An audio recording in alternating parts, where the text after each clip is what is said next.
যে যেমন তার বউ তেমন, যে যেমন তার স্বামী তেমন, অর্থাৎ যে যেমন হবে তার লাইফ পার্টনার তেমন হবে। বউ যদি হয় 10 ঘাটে পানি খাওয়া, স্বামীও হবে 10 ঘাটে পানি খাওয়া। স্বামী যদি হয় 10 ঘাটে পানি খাওয়া, বউ হবে 10 ঘাটে পানি খাওয়া। এই যে আমাদের এই জানাটা, এই ক্ষেত্রে অনেকের প্রশ্ন হয় যে আসলে আমরা তো মাঝে মাঝে এর উল্টো দেখতে পাই। আয়াতটা মূলত আগে জানতে হবে।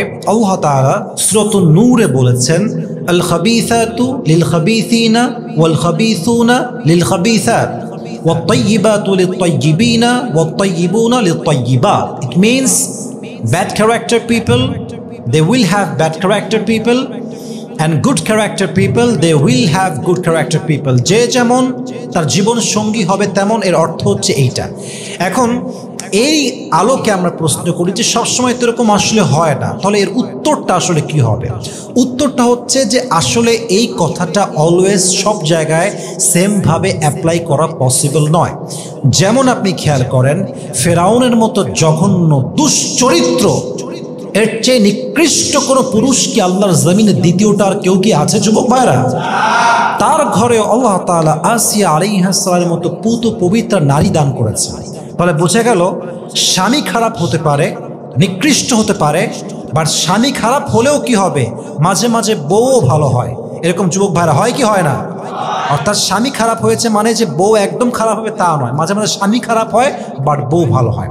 আর একটা এক্সাম্পল আসেন, যেমন লূত আলাইহিস সালাম একজন নবী, তার বউ এতটা জঘন্য ছিল যে সে সমকামিতার সাপোর্টার ছিল। নাউজুবিল্লাহ পড়বেন না আপনারা সবাই? তাহলে এখানে নবী একজন চরিত্রবান নবী, একজন আদর্শবান নবী, তার স্ত্রী সমকামিতার সাপোর্টার। তাহলে বোঝা গেল মাঝে মাঝে স্বামী ভালো হতে পারে বাট স্ত্রী খারাপ হতে পারে কি পারে না যুবক ভাইরা? দুইটাই হতে পারে।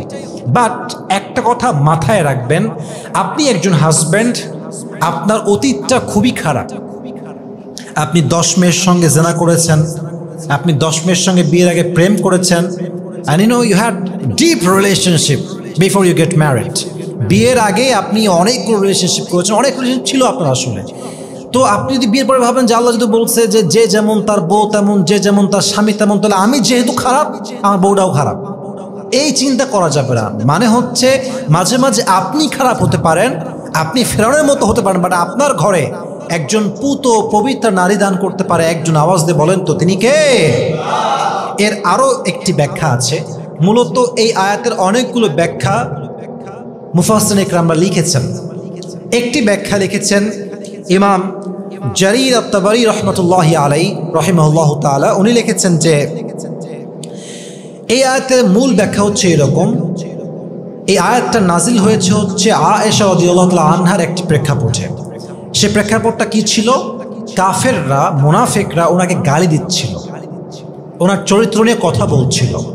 তখন এই আয়াত নাজিল হয়েছে যে যে যেমন তার ভাষা, তার শব্দ, তার সব কিছু হচ্ছে সেরকম। অর্থাৎ যে অশালীন তার কথাও হবে অশালীন, যে দুশ্চরিত্রা তার কথাও হবে দুশ্চরিত্রা মার্কা। যুবক ভাইরা ঠিক কিনা বলেন যুবক ভাইরা? অর্থাৎ আল্লাহ তাআলা বলছেন মুনাফিকরা যে ওনাকে বাজে গালিগালাজ আসলে করছে, আসলে এরা যেহেতু খারাপ, তাদের ভাষাও খারাপ, শব্দও খারাপ, চরিত্রও খারাপ। যুবক ভাইরা ঠিক কিনা বলেন? এটা হচ্ছে সেই সময় নাজিল হয়েছে। কিন্তু যেহেতু আয়েশা রাদিয়াল্লাহু তাআলা আনহা একজন চরিত্রবান স্ত্রী, একজন আদর্শবান মানুষ, অতএব তার কথাও হবে ভালো, তার আচরণ হবেও সুন্দর। সুবহানাল্লাহ পড়েন সবাই আপনারা। আরেকটি ব্যাখ্যা আসছে যেটি এই ব্যাখ্যাটি জানলে আমাদের কথা বোঝা আরো সহজ হবে। সেটা হচ্ছে আব্দুর রহমান ইবনু যায়েদ ইবনু আসলাম রাদিয়াল্লাহু তাআলা আনহু থেকে বর্ণিত। উনি বলেছেন আয়াতের পরিষ্কার অর্থ হচ্ছে যেহেতু আল্লাহর হাবিব প্রত্যেক দিক থেকেই আদর্শবান, পবিত্র, আল্লাহর নবীর মতো চরিত্রবান যুবক আর কেউ কি হতে পারে যুবক ভাইরা?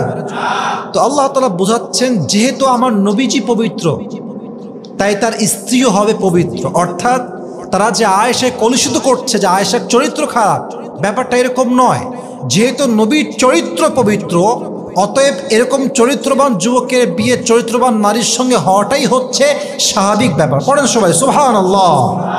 তাহলে বোঝা গেল এখানে উদ্দেশ্য হচ্ছে ব্যাপারটা এরকম যে যে ব্যক্তি চরিত্রহীন, যার চরিত্র খারাপ, যার রুচি খারাপ, যে ব্যভিচারী, যে জেনাকারী সে তার জীবন সঙ্গী তেমন করেই খুঁজবে যেমনটা তার রুচি। আমি আবার রিপিট করছি, দুশ্চরিত্রা নারী দুশ্চরিত্র যুবককেই খুঁজবে, দুশ্চরিত্র যুবক দুশ্চরিত্রা নারীকেই খুঁজবে। যে যেমন সে তার জীবন সঙ্গী তেমনই খুঁজে বের করবে। This is very natural. একজন হুজুরের রুচি একরকম হবে, একজন নায়কের রুচি আর এক রকম হবে। ডাক্তারের রুচি একরকম হতে পারে, বা রাস্তার একজন সেলসম্যানের রুচি আর এক রকম হতে পারে। রুচির মাঝে ভিন্ন যুবক ভাইরা আছে না নাই? যে যেমন সে খুঁজে বের করবে তেমন। অতএব যেহেতু নবীর চরিত্র পবিত্র, তার চরিত্র একটি আদর্শবান চরিত্র, তাই তার মতো একজন যুবক আয়েশার মতো চরিত্রবান স্ত্রীকে বিয়ে করবে, এটাই তো হচ্ছে আল্লাহ তাআলার যোগসূত্র। সবাই পড়েন সুবহানাল্লাহ। তাহলে বোঝা গেল যে এই কথা সব জায়গায় ঢালাওভাবে বলা, যে যেহেতু তুই খারাপ তোর বউ খারাপই হবে, যেহেতু তুই খারাপ তোর স্বামী খারাপই হবে। It's not like that. মাঝে মাঝে এর উল্টোটাও হতে পারে। আল্লাহ আমাদের সবাইকে ব্যাখ্যাটা বুঝে মেনে আমল করার তৌফিক দান করুক। আমরা সকলেই মন খুলে বুঝছি, আমিন।